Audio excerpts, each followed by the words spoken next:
സഹോദരങ്ങളെ, സഹോദരിമാരെ, നന്മ കൽപ്പിക്കുക, തിന്മ തടയുക, നീതിക്ക് വേണ്ടി ശബ്ദിക്കുക എന്നീ കാര്യങ്ങളായിരുന്നു കഴിഞ്ഞ ഖുതുബയിൽ നാം വിശദീകരിച്ചത്. ഈ നന്മ കൽപ്പിക്കലും തിന്മ തടയലും ഒരു പ്രഭാഷകന്റെയോ ഒരു ലേഖകന്റെയോ മാത്രം ചുമതലയല്ല. മാതാപിതാക്കൾ അവരുടെ വീടുകളിൽ മക്കളോടും, അധ്യാപകർ മദ്രസകളിലും സ്കൂളുകളിലും വിദ്യാർത്ഥികളോടും, സഹോദരീ സഹോദരന്മാർ പരസ്പരം അങ്ങോട്ടും ഇങ്ങോട്ടും, സുഹൃത്തുക്കൾ അങ്ങോട്ടും ഇങ്ങോട്ടും നന്മ കൽപ്പിക്കുകയും തിന്മ തടയുകയും ചെയ്യേണ്ടുന്നവരാണ്, അതല്ലെങ്കിൽ ചെയ്തുകൊണ്ടിരിക്കുന്നവരാണ്. നമ്മളൊക്കെ അങ്ങനെ പരസ്പരം അങ്ങോട്ടും ഇങ്ങോട്ടും, സത്യവിശ്വാസികളെ കുറിച്ച് ഏതായാലും പറഞ്ഞത് എന്നാണ്. സത്യം കൊണ്ട് പരസ്പരം ഉപദേശിക്കുന്നവരാണവർ. സത്യം കൊണ്ട്, നന്മ കൊണ്ട്, നീതി കൊണ്ട് പരസ്പരം അങ്ങോട്ടും ഇങ്ങോട്ടും ഉപദേശിക്കുന്നവരാണ് യഥാർത്ഥ സത്യവിശ്വാസികളെന്ന് അല്ലാഹു തആല വിശുദ്ധ ഖുർആനിലൂടെ വിശദീകരിച്ചിട്ടുണ്ട്. സഹോദരങ്ങളെ, സഹോദരിമാരെ, പക്ഷേ സ്വജീവിതത്തിൽ മാതൃകയായി കൊണ്ടാവണം നന്മ കൽപ്പിക്കുക, തിന്മ തടയുക എന്ന ദൗത്യം നിർവഹിക്കേണ്ടത്. അതിനെയാണ് ഇസ്ലാമിൽ കർമ്മസാക്ഷ്യം എന്ന് പറയുന്നത്. ജീവിതം കൊണ്ട് സാക്ഷിയായി വാക്കും പ്രവൃത്തിയും ഒന്നായി നന്മ കൽപ്പിക്കുകയും തിന്മ വിരോധിക്കുകയും ചെയ്യുക. ഇതാണ് ഇസ്ലാമിക ഉമ്മത്തിന്റെ ഉത്തരവാദിത്തം എന്ന് പറയുന്നത്. ജീവിതം കൊണ്ട് മാതൃകയാവാത്തവരെ നിരവധി വചനങ്ങളിൽ അല്ലാഹു ചോദ്യം ചെയ്യുന്നത് നമുക്ക് കാണാൻ സാധിക്കുന്നതാണ്. അത്തരത്തിലുള്ള ഒരു വചനമാണ് സൂറത്തുൽ ബഖറ 44-ാം വചനം. അതാണ് ഞാൻ പ്രാരംഭത്തിൽ ഓതി വെച്ചത്. അല്ലാഹു ചോദിക്കുകയാണ്, അതഅ്മുറൂനന്നാസ ബിൽ ബിർരി വതൻസൗന അൻഫുസകും വഅൻതും തത്ലൂനൽ കിതാബ് അഫലാ തഖിലൂൻ. അതഅ്മുറൂനന്നാസ ബിൽ ബിർരി, നിങ്ങൾ ജനങ്ങളോട് നന്മ ചെയ്യാൻ കൽപ്പിക്കുകയാണോ? അതേ അവസരം തന്നെ വതൻസൗന അൻഫുസകും, നിങ്ങൾ നിങ്ങളെ വിസ്മരിച്ചു പോവുകയും ചെയ്യുന്നു, നിങ്ങൾ നിങ്ങളെ മറന്നു പോവുകയും ചെയ്യുന്നു. വഅൻതും തത്ലൂനൽ കിതാബ്, നിങ്ങൾ വേദം പാരായണം ചെയ്യുന്നവരാണ്. വേദം പാരായണം ചെയ്യുന്ന നിങ്ങൾ നിങ്ങളെ തന്നെ മറന്നുകൊണ്ട് ജനങ്ങളോട് മാത്രം ഇങ്ങനെ പറഞ്ഞുകൊണ്ടിരിക്കുകയാണോ? ജനങ്ങളോട് നന്മ ഉപദേശിച്ചു കൊണ്ടിരിക്കുകയാണോ? കൽപ്പിച്ചു കൊണ്ടിരിക്കുകയാണോ എന്ന് അല്ലാഹു ചോദിക്കുകയാണ്. അഫലാ തഅഖിലൂൻ, നിങ്ങൾ ചിന്തിക്കുന്നില്ലേ, മനസ്സിലാക്കുന്നില്ലേ? നിങ്ങൾ സ്വന്തത്തെ വിസ്മരിച്ചുകൊണ്ടാണോ നന്മ കൽപ്പിക്കുക, തിന്മ വിരോധിക്കുക എന്ന ദൗത്യം നിർവഹിച്ചു കൊണ്ടിരിക്കുന്നത് എന്നാണ് അല്ലാഹു ചോദിക്കുന്നത്. ഈ വചനത്തിന്റെ അവതരണ പശ്ചാത്തലം എന്ന നിലയിൽ ഖുർആൻ വ്യാഖ്യാതാവായ ഇബ്നു അബ്ബാസ് റളിയല്ലാഹു അൻഹു വിശദീകരിക്കുന്നുണ്ട്. നസലത് ഫീ യഹൂദി അഹ്ലിൽ മദീന, മദീനയിലെ ജൂതന്മാരെ പറ്റി, അവരിൽ ചിലരെ പറ്റി ഇറങ്ങിയ വചനമാണിത്. കാന റജുലു മിൻഹും യഖൂമു ലിസ്വഹ്രിഹി വലദി ഖറാബതി, അവരിൽപ്പെട്ട ഒരാൾ അയാളുടെ വൈവാഹിക ബന്ധുക്കളോടും അയാളുടെ കുടുംബ ബന്ധുക്കളോടും ഇങ്ങനെ പറയും. എന്തു പറയും? ഉസ്ബുത് അലദ്ദീനില്ലദി അൻത അലൈ, അവരിൽ വിശ്വാസം സ്വീകരിച്ച ആളുകളോട്, ഇസ്ലാം വിശ്വാസം സ്വീകരിച്ച ആളുകളോട് അദ്ദേഹം പറയും, നിങ്ങൾ നിങ്ങളുടെ ദീനിൽ തന്നെ ഇങ്ങനെ ഉറച്ചു നിൽക്കുക. അദ്ദേഹമാണെങ്കിൽ ജൂതമത വിശ്വാസിയായിട്ട് തുടരുകയാണ്. അദ്ദേഹം പറയും, നിങ്ങൾ നിങ്ങളുടെ മതത്തിൽ തന്നെ ഉറച്ചു നിൽക്കണം. വമാ യഅ്മുറുക ബിഹി ഹാദർ റജുൽ യഅനൂന മുഹമ്മദൻ സ്വല്ലല്ലാഹു അലൈഹി വസല്ലം, ഈ മുഹമ്മദ് സ്വല്ലല്ലാഹു അലൈഹി വസല്ലം നിങ്ങളോട് കൽപ്പിക്കുന്നതനുസരിച്ച് നിങ്ങൾ ഉറച്ചുകൊണ്ട് മുന്നോട്ട് പോവുക, നിങ്ങൾ അണുവളവ് വ്യതിചലിക്കാതെ മുന്നോട്ട് പോവുക എന്ന് ജൂതന്മാരിൽപ്പെട്ട ആ മനുഷ്യൻ പറയുമായിരുന്നു. ഫഇന്ന അംറഹു ഹഖ്ഖുൻ, എന്നിട്ട് അദ്ദേഹം പറയും, നിശ്ചയം മുഹമ്മദ് പറയുന്ന കാര്യങ്ങളൊക്കെ സത്യമാണ്. വകാനൂ യഅ്മുറൂനന്നാസ ബിദാലിക വലാ യഫ്അലൂന, ഈ മനുഷ്യൻ ഇദ്ദേഹത്തെ പോലെ ഏതാനും ചിലരും ജനങ്ങളോട് ഇങ്ങനെ കൽപ്പിക്കും, പക്ഷേ അത് അവരുൾക്കൊള്ളില്ല. അവര് കൽപ്പിക്കുന്ന കാര്യങ്ങൾ അവരുൾക്കൊള്ളില്ല. ഇങ്ങനെയുള്ള ചിലർ ജൂതന്മാരിൽ ഉണ്ടായിരുന്നു. അവരെ മുൻനിർത്തിക്കൊണ്ടാണ് അല്ലാഹു തആല ഈ വചനം ഇറക്കിയത് എന്ന് ഇബ്നു അബ്ബാസ് റളിയല്ലാഹു അൻഹു വിശദീകരിക്കുകയാണ്. എന്താണ് വചനം? അല്ലാഹു ഈ ഘട്ടത്തിൽ പറയാണ്, ഇതുപോലെ ആളുകൾ, ജൂതന്മാരിൽപ്പെട്ട ഈ ഒറ്റപ്പെട്ട ചില ആളുകൾ ഇതുപോലെ പറയാൻ തുടങ്ങിയപ്പോ അവര് സത്യവിശ്വാസം ഉൾക്കൊള്ളുന്നില്ല, അവര് പ്രവാചകന്റെ അനുയായികളായിട്ട് മാറുന്നില്ല. പക്ഷേ അവരിങ്ങനെ ജനങ്ങളോട് ഇങ്ങനെ കൽപ്പിക്കുകയാണ്. മുഹമ്മദിന്റെ ദീൻ നല്ലതാണ്, അത് സത്യമാണ് എന്ന് ജനങ്ങളോട് കൽപ്പിക്കുകയാണ്. ഈ ഘട്ടത്തിലാണ് അല്ലാഹുവിന്റെ വചനങ്ങൾ ഇറങ്ങുന്നത്.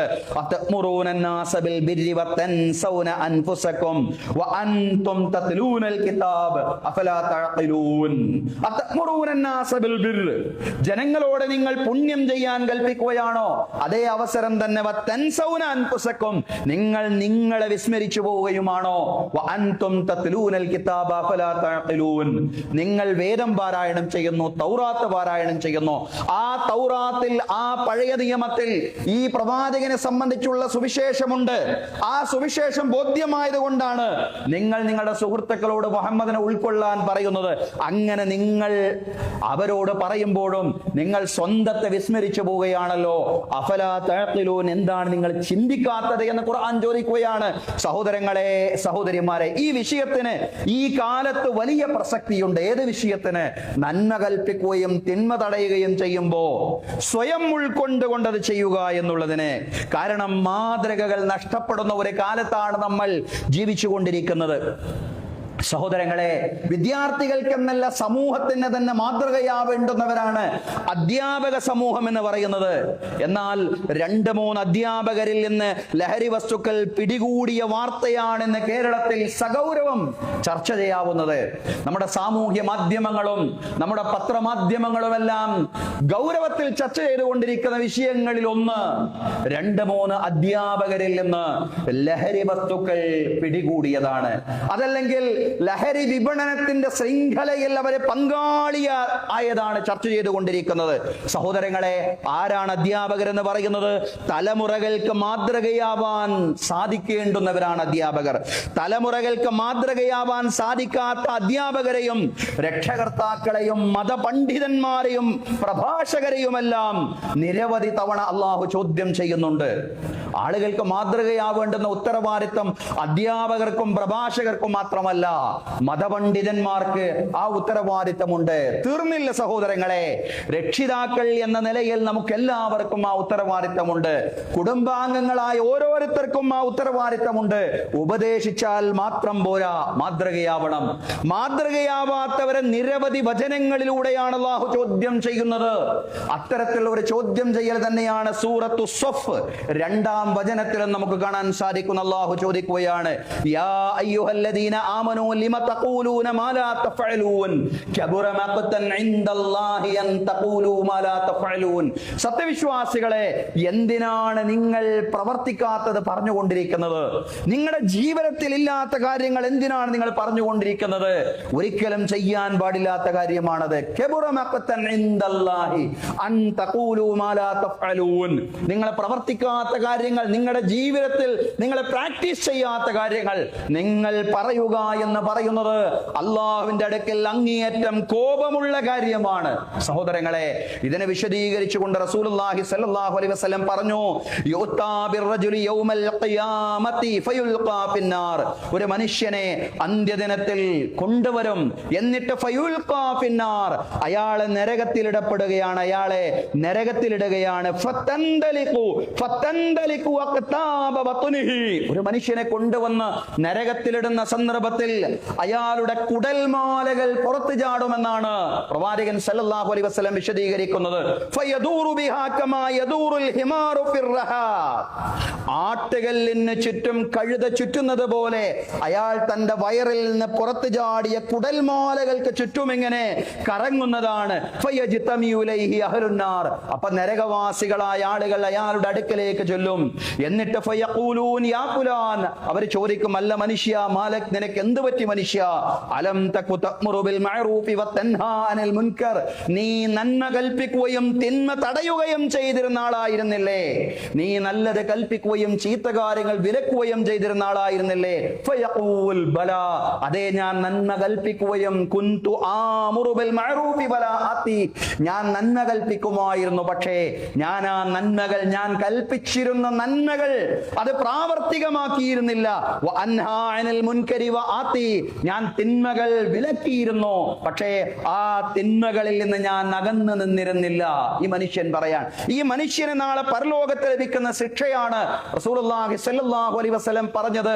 ഒരു കഴുത ആട്ടുകല്ലിന് ചുറ്റും കറങ്ങുന്നത് പോലെ അയാളുടെ കുടൽമാലകൾ കൊണ്ട് ഇങ്ങനെ കറങ്ങുന്നതാണ്, അയാളുടെ കുടൽമാലകൾക്ക് ചുറ്റും അയാൾ ഇങ്ങനെ കറങ്ങുന്നതാണെന്ന് റസൂൽ കരീം സല്ലല്ലാഹു അലൈഹി വസല്ലം പറയാണ്. സഹോദരങ്ങളെ, സഹോദരിമാരെ, ഇമാം ബുഖാരിയും മുസ്ലിമും എല്ലാം സംയുക്തമായി നിവേദനം ചെയ്ത പ്രവാചക വചനമാണ്. സത്യത്തിൽ ഈ ഹദീസും അതിനു മുമ്പേ പറഞ്ഞ ആയത്തുകൾ അഥവാ വിശുദ്ധ ഖുർആൻ വചനങ്ങളുമെല്ലാം നമ്മുടെ കണ്ണും ഖൽബും തുറക്കേണ്ടതാണ്. സഹോദരങ്ങളെ, ഓരോരുത്തരുടെയും നിത്യജീവിതം എടുത്ത് പരിശോധിക്കുമ്പോൾ വാക്കും പ്രവൃത്തിയും എത്രമാത്രം അന്തരമുണ്ടെന്ന് സ്വയം ചിന്തിക്കുക. ഞാൻ എന്നെ കുറിച്ചും നിങ്ങൾ ഓരോരുത്തരും നിങ്ങളെ കുറിച്ചുമാണ് ചിന്തിക്കുന്നത്. നമ്മൾ എപ്പോഴും ചിന്തിക്കുന്നത് നമ്മൾ മറ്റുള്ളവരെ കുറിച്ചാണ്. അതുകൊണ്ടാണ് യഥാർത്ഥത്തിൽ എവിടെയും എത്തിപ്പെടാൻ പലർക്കും സാധ്യമാവാതെ പോകുന്നത്. നമ്മൾ മറ്റുള്ളവരെ കുറിച്ച് ചിന്തിക്കുന്നു എന്നുള്ളതാണ്. നമ്മൾ ആദ്യം ചിന്തിക്കേണ്ടത് സ്വന്തത്തെ കുറിച്ചാണ്. അതുകൊണ്ടാണ് ഖതീബ് ഖുത്ബയുടെ ആരംഭം എന്നോണം ഞാൻ എന്നെയും നിങ്ങളെയും ഉപദേശിക്കുന്നു എന്ന് പറഞ്ഞത്. കാരണം നിങ്ങളെ മാത്രം ഉപദേശിച്ചാൽ പോരാ, മറിച്ച് എന്നെയും ഉപദേശിക്കാൻ ഖതീബ് ബാധ്യസ്ഥനാണ് എന്നുള്ളതാണ്. സഹോദരങ്ങളെ, സ്വയം വിചാരണ നടത്തണം, വിചിന്തനം നടത്തണം. കുടുംബജീവിതത്തിലായാലും സുഹൃത്തുക്കളുമായും സാമൂഹികമായും ഇടപഴകുമ്പോഴായാലും സ്വന്തം പ്രാവർത്തികമാക്കാത്ത എത്രയോ കാര്യങ്ങളാണ് ആളുകൾ മറ്റുള്ളവരോട് ഇങ്ങനെ എപ്പോഴും ഉപദേശമായും നിർദ്ദേശമായും നൽകുന്നത്. എന്ന് പറയുമ്പോൾ ഉപദേശിക്കണ്ട എന്നല്ല, ഉപദേശിക്കുക എന്നുള്ളത് നമ്മുടെ ഉത്തരവാദിത്തമാണ്. നന്മ കൽപ്പിക്കണം, തിന്മ വിരോധിക്കണം. ആ ദൗത്യം എങ്ങനെ നിർവഹിക്കണം? സ്വജീവിതത്തിൽ പ്രാവർത്തികമാക്കി അത് നിർവഹിക്കണം. അതാണ് ഖുർആൻ പഠിപ്പിച്ചിട്ടുള്ളത്, അതാണ് പ്രവാചക വചനങ്ങൾ പഠിപ്പിച്ചിട്ടുള്ളത്. സഹോദരങ്ങളെ, രക്ഷിതാക്കളും അധ്യാപകരും കൂടുതൽ ശ്രദ്ധിക്കണം. നന്മയുടെ ഏറ്റവും നല്ല മാതൃകകളായി മാറാൻ സാധിക്കുക എന്നതാണ് പ്രധാനം. ഏത് മതക്കാരനായ അധ്യാപകനാണെങ്കിലും ഏത് വിഭാഗത്തിൽപ്പെട്ട ഗുരുനാഥന്മാരാണെങ്കിലും അവരിൽ നല്ല മാതൃകകൾ ഉണ്ടെങ്കിൽ തീർച്ചയായും സമൂഹം അവരെ എല്ലാ കാലത്തും ഏറെ ആദരിക്കുമെന്ന കാര്യത്തിൽ ഒരു സംശയവുമില്ല.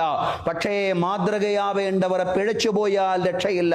കോഴിക്കോട് ജില്ലയിലെ 3 അധ്യാപികമാരെയാണ് ലഹരി ഇടപാടുമായി ബന്ധപ്പെട്ട് കഴിഞ്ഞ ദിവസം അറസ്റ്റ് ചെയ്യപ്പെട്ടത്. വനിതകളായ അധ്യാപികമാരാണല്ലോ അവർ, വനിതകളാണവർ. സഹോദരങ്ങളെ, അവരെയാണ് അറസ്റ്റ് ചെയ്തിട്ടുള്ളത്. മംഗളൂരുവിലുള്ള ഒരു അടുത്ത സുഹൃത്ത് വഴിയാണ് അത്രേ ഈ അധ്യാപികമാർ ലഹരി ഉപയോഗിച്ച് തുടങ്ങിയത് എന്നാണ് വിവരം. പിന്നീട് MDMA കച്ചവടത്തിലെല്ലാം ശൃംഖലകളായിട്ട് ഈ അധ്യാപികമാര് മാറി എന്ന് പറയുമ്പോൾ അത് എത്രമാത്രം നാണക്കേടുളവാക്കുന്ന കാര്യമാണ്. ജോലി സ്ഥലത്ത് നിന്ന് കുറഞ്ഞ ശമ്പളം മാത്രം ലഭിക്കുന്ന ഈ കരാർ അധ്യാപകരാണ് അവരെന്നും മാധ്യമങ്ങളിലൂടെ മനസ്സിലാക്കാൻ സാധിച്ചു. പക്ഷേ അവർ ആഡംബര ജീവിതം നയിക്കുന്നതായും പോലീസ് വെളിപ്പെടുത്തി. സഹോദരങ്ങളെ, പണത്തോടുള്ള ആർത്തിക്കിടയിൽ യഥാർത്ഥത്തിൽ വേലി തന്നെ വിളതിന്നുകയാണ്. വേലി തന്നെ വിളതിന്നുക എന്നൊരു പ്രയോഗമുണ്ട്. യഥാർത്ഥത്തിൽ സമൂഹത്തെ സംസ്കരിക്കുകയും സമൂഹത്തെ സംരക്ഷിക്കുകയും ചെയ്യേണ്ടുന്നവർ ഇതുപോലെ തിന്മകളിൽ നിന്ന് യുവാക്കളെയും തലമുറകളെയും രക്ഷിക്കേണ്ടുന്നവരാണ് അധ്യാപിക സമൂഹം എന്ന് പറയുന്നത്. പക്ഷെ ഇവിടെ വേലി തന്നെ വിളതിന്നുന്നതായിട്ടാണ് നമുക്ക് കാണുന്നത്. കാരണം അവർ അധ്യാപകരാണെന്ന മഹത്തായ ഉത്തരവാദിത്തം അവരുടെ ആർത്തി കൊണ്ടവർ വിസ്മരിച്ചു പോയി എന്നുള്ളതാണ്. ഇവർ അധ്യാപക സമൂഹത്തിന് തന്നെ നാണക്കേടാണ്. സ്വയം മാതൃകയാവാൻ കഴിയാത്തവർ അധ്യാപനമാവുന്ന ഉത്തരവാദിത്തത്തിലേക്ക് കടന്നു വരരുത് എന്ന് കൂടിയാണ് ഈ സംഭവം നമ്മെ പഠിപ്പിക്കുന്നത്. സ്വാമി നിത്യചൈതന്യതി എന്ന് പറയുന്ന വലിയൊരു സന്യാസി വര്യനുണ്ടായിരുന്നു. അദ്ദേഹം എപ്പോഴും പറയുന്ന ഒരു കാര്യമുണ്ട്: നിന്റെ മുന്നിലിരിക്കുന്ന വിദ്യാർത്ഥി നിന്റെ കുട്ടിയല്ലെന്ന് എപ്പോഴാണ് നിനക്ക് തോന്നുന്നത് അപ്പോൾ നീ വിദ്യാലയത്തിന്റെ പടിയിറങ്ങണം. നിന്റെ മുന്നിലിരിക്കുന്ന വിദ്യാർത്ഥി നിന്റെ കുട്ടിയല്ലെന്ന്, നിന്റെ മകൻ എന്ന് പറഞ്ഞാൽ നിന്റെ സ്വന്തം രക്തത്തിൽ പിറന്ന മകനല്ലെങ്കിലും രക്തത്തിൽ പിറന്ന മകനെ പോലെ അവനെ നിനക്ക് കാണാൻ സാധിക്കുന്നില്ല എങ്കിൽ അന്ന് നീ വിദ്യാലയത്തിന്റെ പടിയിറങ്ങണം എന്ന് പഠിപ്പിച്ച വലിയൊരു സന്യാസി വര്യനാണ് അദ്ദേഹം. സഹോദരങ്ങളെ, സ്വജീവിതം കൊണ്ട് മാതൃകയാവലാണ് അധ്യാപനത്തിന്റെ ഒന്നാമത്തെ ഉത്തരവാദിത്തം എന്ന് പറയുന്നത്. മുതവക്കിലുൽ ലൈസി എന്ന് പറയുന്ന ഒരു അമവി കവിയുണ്ട്, അറബി കവി. അദ്ദേഹം ചോദിക്കുകയാണ്, അദ്ദേഹം പാടുകയാണ്: യാ അയ്യുഹർ റജുലുൽ മുഅല്ലിമു ഗൈറഹു ഹല്ലാ ലിനഫ്സിക കാന ദത്തഅലീമു. മറ്റുള്ളവരെ പഠിപ്പിക്കുന്ന മനുഷ്യ, ആ അധ്യാപനം നിനക്ക് സ്വന്തം ജീവിതത്തിൽ എന്തുകൊണ്ട് പ്രാവർത്തികമാക്കിക്കൂടാ? ആളുകൾക്ക് അവരുടെ ക്ഷീണത്തിനും രോഗത്തിനുമെല്ലാം നീ മരുന്ന് നിർദ്ദേശിച്ചു കൊടുക്കുന്നു. അധ്യാപകർ, രക്ഷകർത്താക്കൾ, അതുപോലെ പരസ്പരം അങ്ങോട്ടും ഇങ്ങോട്ടും ഉപദേശിച്ചു കൊണ്ടിരിക്കുന്ന എല്ലാവരും മനസ്സിലാക്കേണ്ടുന്ന കാര്യമാണ്. എല്ലാവരോടുമാണ് മുത്തവക്കിലുൽ ലൈസി ചോദിക്കുന്നത്. മറ്റുള്ളവരെ പഠിപ്പിക്കുന്ന, ഉപദേശിക്കുന്ന മനുഷ്യ, ആ ഉപദേശം നിനക്ക് സ്വജീവിതത്തിൽ പ്രാവർത്തികമാക്കിക്കൂടെ? ക്ഷീണത്തിനും രോഗത്തിനുമെല്ലാം നീ മരുന്ന് നിർദ്ദേശിക്കുന്നു. അതുകൊണ്ട് ആളുകൾ ആരോഗ്യം നേടാൻ വേണ്ടിയാണ്, പക്ഷേ നീയാണെങ്കിലോ രോഗിയാണ്. അതുകൊണ്ട്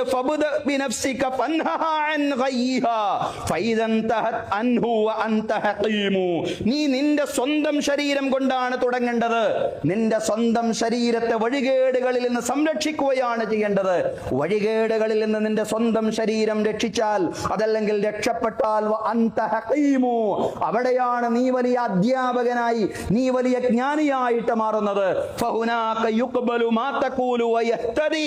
അവിടെ നീ പറയുന്നത് ആളുകൾ സ്വീകരിക്കും. ആളുകൾ നിന്നിൽ നിന്ന് മാർഗദർശനം ഉൾക്കൊള്ളും. നിന്റെ വാക്കുകൾ കൊണ്ട് ആളുകൾ മാർഗദർശനം ഉൾക്കൊള്ളും. നീ സ്വജീവിതത്തിൽ ആ വാക്കുകൾ പ്രാവർത്തികമാക്കിയാൽ നിന്റെ വിദ്യാഭ്യാസം, നിന്റെ പഠിപ്പിക്കൽ പ്രയോജനപ്പെടുകയും ചെയ്യും. അതിനാൽ മനുഷ്യ, ലാ തൻഹ അൻ ഖുലുഖിൻ വതഅതിയ മിസ്ലഹു ആറുൻ അലൈക ഇദാ ഫഅൽത അളീമു. ചില ദുശ്ശീലങ്ങൾ ആളുകളിൽ നിന്ന് വിലക്കുകയും അതേ ദുശ്ശീലങ്ങൾ തന്നെ നീ പ്രവർത്തിക്കുകയും ചെയ്യുന്ന അവസ്ഥയുണ്ടാവരുത്. അങ്ങനെയായാൽ ആറുൻ അലൈക ഇദാ ഫഅൽത അളീമു, അങ്ങനെ നീ ചെയ്താൽ അത് വലിയ അപമാനമാണ്. സഹോദരങ്ങളെ, ഇത് അധ്യാപകർക്ക് ബാധകമാണ്. എന്നാൽ അധ്യാപകർക്ക് മാത്രം ബാധകമായ കാര്യമല്ല. പറഞ്ഞതുപോലെ രക്ഷിതാക്കൾക്കും മതപണ്ഡിതന്മാർക്കും ഉപദേശികളായ മുഴുവൻ ആളുകൾക്കും ബാധകമാണ്. സന്താനങ്ങൾക്കും കുടുംബത്തിനും സമൂഹത്തിനും മാതൃകയാവേണ്ടുന്ന ജീവിതമാണ് രക്ഷിതാക്കൾ എന്ന നിലയ്ക്ക്, കുടുംബാംഗങ്ങൾ എന്ന നിലയ്ക്ക്, നമ്മളെല്ലാവരും കുടുംബനാഥന്മാർ എന്ന നിലയ്ക്ക് നമ്മളെല്ലാവരും പ്രാവർത്തികമാക്കേണ്ടത്. പ്രാവർത്തികമാക്കുന്നില്ല എങ്കിൽ മാറ്റങ്ങൾ നമ്മുടെ കുടുംബത്തിൽ ഉണ്ടാവില്ല. രക്ഷിതാക്കളോട് പറഞ്ഞു, മുറു ഔലാദക്കും ബിസ്സലാത്തി ഇദാ ബലഗു സബ്അ സിനീൻ വദ്രിബൂഹും അലൈഹാ ഇദാ ബലഗു അശ്റ സിനീൻ. നിങ്ങൾ നിങ്ങളുടെ മക്കളോട് നിസ്കരിക്കാൻ പറയണം. അവർ 7 വയസ്സായാൽ അവരോട് നിങ്ങൾ നിസ്കരിക്കാൻ പറയണം. വദ്രിബൂഹും അലൈഹാ ഇദാ ബലഗു അശ്റ സിനീൻ. 10 വയസ്സായി കഴിഞ്ഞിട്ടും നമസ്കരിക്കുന്നില്ല എങ്കിൽ അവരെ ചെറിയ രീതിയിലെങ്കിലും നിങ്ങൾക്ക് ശിക്ഷിക്കാവുന്നതാണ്. സഹോദരങ്ങളെ, എന്നാൽ നമസ്കരിക്കാത്ത ഒരാളുടെ മകൻ എത്ര നമസ്കാരത്തെ സംബന്ധിച്ച് പഠിച്ചാലും ഇനി ഒരു വേള അയാളുടെ രക്ഷിതാക്കൾ നിരന്തരമായിട്ട് നിസ്കരിക്കണം നിസ്കരിക്കണം എന്ന കുഞ്ഞിനോട് പറഞ്ഞാലും അയാൾ നിസ്കരിച്ചു കൊള്ളണം എന്നില്ല. ആ മക്കളിൽ നമസ്കാരമാവുന്ന ശീലം വളർത്തിയെടുക്കാൻ സാധിച്ചു കൊള്ളണമെന്നില്ല. കാരണം അവർ കാണുന്ന പാഠശാല എന്ന് പറയുന്നത് അവരുടെ മാതാവിന്റെ പാഠശാലയാണ്. ആ പാഠശാലയിൽ അവർക്ക് നമസ്കാരം കാണാൻ സാധിക്കുന്നില്ല. അവരുടെ പിതാവിന്റെ പാഠശാലയിൽ അവർക്ക് നമസ്കാരം കാണാൻ സാധിക്കുന്നില്ല. അൽഉമ്മു മദ്റസത്തുൻ ഇദാ അഅദത്തഹാ അഅദത്ത ശഅബൻ ത്വയ്യിബൽ അറാഖി എന്ന് കവി പറയുന്നുണ്ടല്ലോ. മാതാപിതാക്കൾ എന്ന് പറയുന്ന പാഠശാലയാണ്. അവിടെ സൽഗുണങ്ങളില്ല എങ്കിൽ തീർച്ചയായിട്ടും അവരിൽ നിന്ന് കുട്ടികൾ പഠിക്കില്ല എന്നുള്ളതാണ്. ആ കുട്ടികൾ മാതൃകാ ജീവിതം നയിക്കില്ല എന്നുള്ളതാണ്. പരസ്പരം അങ്ങോട്ടും ഇങ്ങോട്ടും ഉപദേശിക്കേണ്ടുന്ന ആളുകളാണ് നമ്മൾ. പക്ഷെ ഉപദേശിക്കുമ്പോഴും നമ്മുടെ കുടുംബത്തിൽ രക്ഷിതാക്കൾ, അതല്ലെങ്കിൽ മാതാപിതാക്കൾ, ഭാര്യയും ഭർത്താവും, ദമ്പതിമാർ എപ്പോഴും അങ്ങോട്ടും ഇങ്ങോട്ടും വഴക്കടിക്കുന്നതായിട്ടാണ് സഹോദരങ്ങളെ മക്കള് കാണുന്നത് എങ്കിൽ, അങ്ങനെയുള്ള കുടുംബത്തിൽ വളരുന്ന കുഞ്ഞുങ്ങൾ അവർ സൽസ്വഭാവികളായിട്ട് മാറുമെന്ന് വിശ്വസിക്കാൻ പ്രയാസമാണ്. ഇതൊക്കെ പ്രയാസമുള്ള കാര്യമാണ്. അതുകൊണ്ട് കുടുംബം നന്നാവണമെങ്കിൽ തീർച്ചയായിട്ടും അവിടെ നല്ല മാതൃകകൾ ഉണ്ടാവണം. സമൂഹത്തിൽ നല്ല മാതൃകകൾ ഉണ്ടാവണം. മാതൃകകൾ ക്രമേണ ഇല്ലാതായിക്കൊണ്ടിരിക്കുന്ന ഒരു കാലത്തിലൂടെയാണ് നമ്മൾ മുന്നോട്ട് പോകുന്നത്. ഈ അധ്യാപകരുടെ വ്യതിയാനം, അതല്ലെങ്കിൽ ഈ അധ്യാപികമാരടക്കം ലഹരി വസ്തുക്കൾ ഉപയോഗിക്കുന്ന വളരെ മോശം മോശം പ്രവണത അവരിലടക്കം രൂപപ്പെട്ടു എന്ന് വരുമ്പോ എല്ലാ അധ്യാപികമാരെയും മോശമായി കാണണ്ട സഹോദരങ്ങളെ. എത്രയോ മാതൃകാ അധ്യാപകർ ഇന്നുമുണ്ട് എന്നുള്ളതാണ്. പക്ഷേ മാതൃകകൾ അത് അധ്യാപന മേഖലയിലെന്നല്ല, ഓരോ മേഖലയിലും ക്രമേണ കുറഞ്ഞുകൊണ്ടിരിക്കുന്നു, അതിന്റെ നിലവാരം കുറഞ്ഞുകൊണ്ടിരിക്കുന്നു എന്നുള്ളതാണ്. ആളുകൾക്ക് അനുകരിക്കാൻ കഴിയുന്ന മാതൃകയായി മാറൂ എന്നാണ് സഹോദരങ്ങളെ. മാതൃകയായി മാറുക എന്നതാണ് പ്രസക്തമായ കാര്യം. എല്ലാ മേഖലയിലും പ്രഭാഷകരെ ജീവിതം കൊണ്ട് പെരുമാറ്റം കൊണ്ട് മാതൃകയാവാൻ സാധിക്കുന്നവരെയാണ് കാലം തേടുന്നത്. അത്തരക്കാരായി വളരാൻ നാഥൻ നമുക്ക് തൗഫീഖ് നൽകി അനുഗ്രഹിക്കുമാറാവട്ടെ. എല്ലാ രംഗത്തും മാതൃകകൾ നഷ്ടപ്പെട്ടു എന്ന് പറഞ്ഞല്ലോ. ദീനിന്റെ പ്രബോധനവും പ്രചരണവും നിർവഹിക്കുക എന്നതാണ് പണ്ഡിതന്മാരുടെ ദൗത്യം എന്ന് പറയുന്നത്. അവിടെയടക്കം മാതൃകകൾ നഷ്ടപ്പെട്ടുകൊണ്ടിരിക്കുന്നു എന്നുള്ളതാണ്. പ്രവാചകന്മാരുടെ അനന്തരഗാമികളാണ് പണ്ഡിതന്മാർ. പ്രവാചകൻ സല്ലല്ലാഹു അലൈഹി വസല്ലം അങ്ങനെയാണ് പറഞ്ഞത്, അൽ ഉലമാഉ വറഹത്തുൽ അംബിയാ. പണ്ഡിതന്മാർ എന്ന് പറയുന്നത് പ്രവാചകന്മാരുടെ അനന്തരഗാമികളാണ്. എന്നാൽ നിസ്വാർത്ഥമായ ദീനീ പ്രചരണത്തിന് പകരം മന്ത്രവാദവും ചൂഷണവും നടത്തി ദർഗകളും കൊടിമരങ്ങളും സ്ഥാപിച്ച് ചൂഷണത്തിന്റെ ആത്മീയ മജ്ലിസുകൾ, നല്ല ആത്മീയ മജ്ലിസുകൾ വേണ്ടെന്നല്ല പറഞ്ഞത്, പക്ഷേ ചൂഷണത്തിൻ്റെതായ ആത്മീയ മജ്ലിസുകൾ സ്ഥാപിച്ചുകൊണ്ട് സാധാരണക്കാരെ ചൂഷണം ചെയ്തുകൊണ്ട് ചില പണ്ഡിത വേഷധാരികൾ അതപ്പതിക്കുന്ന ചിത്രങ്ങളാണ് നമ്മൾ കാണുന്നത്. മടവൂർ ശൈഖിനെ ചിലർ പടച്ചോനായിട്ട് പരസ്യമായിട്ട് പ്രഖ്യാപിച്ച് പാടിയും പറഞ്ഞും കൊണ്ടിരിക്കുന്നു എന്നുള്ളതാണ്. ശൈഖിനോടുള്ള സ്നേഹമല്ല, ഔലിയാക്കളോടുള്ള സ്നേഹമല്ല ഇതിന്റെ പ്രചോദനം എന്ന് പറയുന്നത്. എല്ലാറ്റിന്റെ പിന്നിലും സാമ്പത്തിക മോഹമാണ്. അതാണ് അല്ലാഹു പറഞ്ഞത്, ഇന്ന കസീറൻ മിനൽ അഹ്ബാരി വറുഹ്ബാനി ലയകുലൂന അംവാലൻ നാസി ബിൽ ബാത്തിൽ. നിശ്ചയം പണ്ഡിത പുരോഹിതന്മാരിൽ നിന്നും ധാരാളം ആളുകൾ മനുഷ്യന്റെ ധനം അന്യായമായിട്ട് തിന്നുന്നവരാണ്. ഈ ദുന്നവി പണ്ഡിതന്മാരെയല്ല, അല്ലാഹുവിനെ മാത്രം ഭയപ്പെടുന്ന ഉഖ്റവി പണ്ഡിതന്മാരെയാണ്, പരലോക ചിന്തയുള്ള പണ്ഡിതന്മാരെയാണ് കാലഘട്ടം തേടുന്നത്. സഹോദരങ്ങളെ, അത്തരക്കാരെ അല്ലാഹു നമുക്ക് സമ്മാനിക്കുമാറാവട്ടെ. അവരുടെ പിന്നിൽ അണിനിരക്കാൻ, ആ യഥാർത്ഥ ഉഖ്റവി പണ്ഡിതന്മാർക്ക് പിന്നിൽ അണിനിരക്കാൻ അല്ലാഹു ഈ ഉമ്മത്തിന് തൗഫീഖ് നൽകി അനുഗ്രഹിക്കുമാറാവട്ടെ. പിന്നെ പറയേണ്ടത് രാഷ്ട്രീയക്കാരുടെ കാര്യമാണ്. രാഷ്ട്രീയക്കാര് പണ്ടേ അങ്ങനെയാണ്, ഒന്ന് പറയും വേറൊന്ന് പ്രാവർത്തികമാക്കും. ആദ്യം PM ശ്രീ അറബിക്കടലിൽ എറിയുമെന്ന് പറഞ്ഞു. അധികാരത്തിലെത്തിയപ്പോൾ എന്താണ് സംഭവിച്ചതെന്ന് നമ്മളെല്ലാവരും കാണുന്നു. വാഗ്ദാനങ്ങളും പ്രഖ്യാപനങ്ങളും മാത്രമല്ല, പ്രാവർത്തികമാക്കാൻ കഴിയുന്ന പ്രായോഗിക നിലപാടുകളാണ്, പ്രാവർത്തികമാക്കുന്ന പ്രായോഗിക നിലപാടുകളാണ് പ്രധാനം എന്നുള്ളതാണ് സഹോദരങ്ങളെ, സഹോദരിമാരെ. അതുകൊണ്ട് ജീവിതം കൊണ്ട് പ്രാവർത്തികമാക്കുക, നിലപാടുകൾ കൊണ്ട് പ്രാവർത്തികമാക്കുക എന്നുള്ളതാണ്. മഹാനായ പ്രവാചകൻ ശുഐബ് നബി അലൈഹിസ്സലാമയുടെ വർത്തമാനങ്ങൾ വിശുദ്ധ ഖുർആൻ വിശദീകരിക്കുന്നുണ്ട്. അദ്ദേഹം പറയാണ്, അദ്ദേഹത്തിന്റെ ജനതയോട് പറയാണ്, വമാ ഉരീദു അൻ നുഖാലിഫകും ഇലാ മാ അൻഹാകും അൻഹു. ഏത് കാര്യത്തിൽ നിന്നാണോ ഞാൻ നിങ്ങളെ വിലക്കുന്നത് അതേ കാര്യം ചെയ്യുന്നവനായി ഞാൻ ഉണ്ടാവില്ല. നിങ്ങളെ വിലക്കുന്ന കാര്യം തന്നെ പ്രവർത്തിക്കുന്നവനല്ല ഞാൻ. അങ്ങനെ ചെയ്യാൻ ഞാൻ ഉദ്ദേശിക്കുന്നില്ല. നിങ്ങളുമായി എതിരായിക്കൊണ്ട് ഞാൻ നിങ്ങളോട് വിരോധിക്കുന്ന കാര്യങ്ങൾ സ്വയം പ്രവർത്തിക്കണമെന്ന് ഞാൻ ഉദ്ദേശിക്കുന്നില്ല. ഇതൊരു പ്രവാചകന്റെ മാത്രം വാക്കല്ല, ഇത് മുഴുവൻ പ്രവാചകന്മാരുടെയും നിലപാടാണ്. സഹോദരങ്ങളെ, സഹോദരിമാരെ, വാക്കും പ്രവൃത്തിയും ഒന്നായി ജീവിതം കൊണ്ട് മാതൃകയായി തിന്മയിൽ നിന്ന് വിട്ടുനിൽക്കാൻ സാധിക്കുന്ന ഇച്ഛാശക്തിയുള്ളവർക്ക് മാത്രമേ ആധുനിക ജാഹിലിയത്തിന്റെ അക്രമങ്ങളെ അതിജീവിച്ചുകൊണ്ട് മുന്നോട്ട് പോവാൻ സാധിക്കുകയുള്ളൂ എന്നുള്ളതാണ്.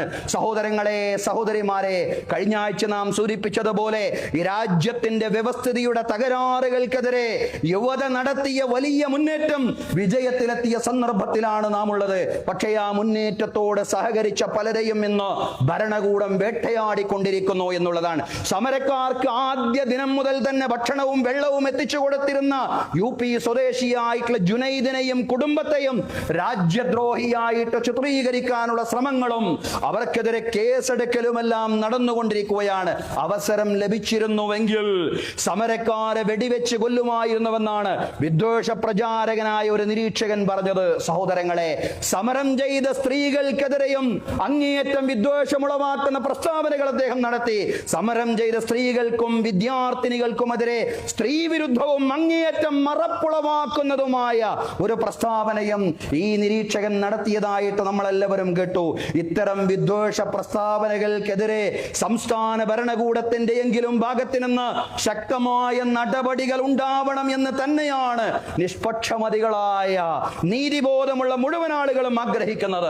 എന്നാൽ ഏത് സാഹചര്യത്തിലും ക്ഷമയും ആത്മസംയമനവും കൈവിടാതെ ഈമാനികമായ കരുത്തോടുകൂടി മുന്നോട്ട് പോവാനാണ് ഇസ്ലാമിക സമൂഹത്തിന് സാധ്യമാവേണ്ടത്. നിലപാടുള്ളവർ പതറിപ്പോവുകയില്ല എന്നാണ് വിശുദ്ധ ഖുർആൻ സവിസ്തരം നമ്മോട് പറയുന്നത്. അല്ലാഹു പറയാണ്, യുസബ്ബിതുല്ലാഹു അല്ലദീന ആമനൂ ബിൽ ഖൗലി സാബിതി ഫിൽ ഹയാത്തിദ് ദുനിയാ വൽ ആഖിറ വയദുല്ലുല്ലാഹു അൽ-ളാലിമീൻ. യുസബ്ബിതുല്ലാഹു അല്ലദീന ആമനൂ, സത്യവിശ്വാസികളായ ആളുകളെ അല്ലാഹു ഉറപ്പിച്ചു നിർത്തുന്നതാണ്. ബിൽ ഖൗലി സാബിതി, അവരുടെ ഉറച്ച വാക്കുകൾ കൊണ്ടും അടിയുറച്ച നിലപാടുകൾ കൊണ്ടും സത്യമാർഗത്തിൽ സത്യവിശ്വാസികൾ അല്ലാഹു ഉറപ്പിച്ചു നിർത്തുന്നതാണ്. ഫിൽ ഹയാത്തിദ് ദുനിയാ വൽ ആഖിറ, ഐഹിക ജീവിതത്തിലും പാരത്രിക ജീവിതത്തിലും ഉറച്ച വാക്കുകൾ കൊണ്ടും ഉറച്ച നിലപാടുകൾ കൊണ്ടും സത്യവിശ്വാസികളെ സത്യമാർഗത്തിൽ അല്ലാഹു ഉറപ്പിച്ചു നിർത്തുന്നതാണ്.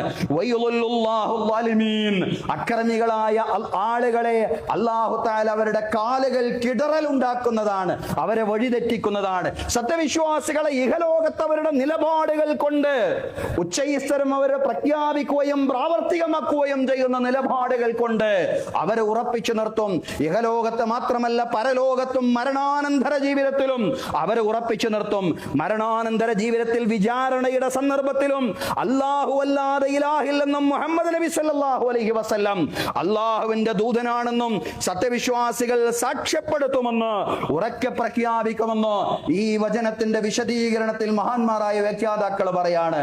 ഈ ലോകത്ത് അവരുടെ ഖൗലു സാബിത്ത്, അടിയുറച്ച വാക്കും നിലപാടും അവരെ പ്രഖ്യാപിക്കുന്നത് പോലെ പരലോകത്തും സത്യവിശ്വാസികൾ അവരുടെ ഖൗലു സാബിത്ത്, അടിയുറച്ച വാക്കും നിലപാടും അല്ലാഹു അല്ലാതെ ഇലാഹില്ലെന്നും മുഹമ്മദ് നബി അല്ലാഹുവിന്റെ ദൂതനാണെന്നുമുള്ള ആ നിലപാടും പരലോകത്ത് മരണാനന്തര ജീവിതത്തിലും വിചാരണയുടെ സന്ദർഭത്തിലും പ്രഖ്യാപിക്കുമെന്ന് മഹാന്മാരായ പണ്ഡിതന്മാർ വിശദീകരിക്കുകയാണ്. സഹോദരങ്ങളെ, അത്തരത്തിലുള്ള യഥാർത്ഥ മുഅ്മിനീങ്ങളിലും മുത്തഖീങ്ങളിലും അല്ലാഹു നമ്മെ എല്ലാവരെയും ഉൾപ്പെടുത്തി അനുഗ്രഹിക്കുമാറാവട്ടെ. വാക്കും പ്രവൃത്തിയും ചേർന്ന് നിൽക്കുന്ന നിലപാടുള്ളവരാക്കി അല്ലാഹു തആല നമ്മെ എല്ലാവരെയും പരിവർത്തിപ്പിക്കുമാറാവട്ടെ. അഖൂലു ഖൗലി ഹാദാ വ അസ്തഗ്ഫിറുല്ലാഹ ലീ വലക്കും. ഇന്നല്ലാഹ വ മലായികതഹു യുസല്ലൂന അലൻ നബി യാ അയ്യുഹല്ലദീന ആമനൂ സ്വല്ലൂ അലൈഹി വസല്ലിമൂ തസ്ലീമാ.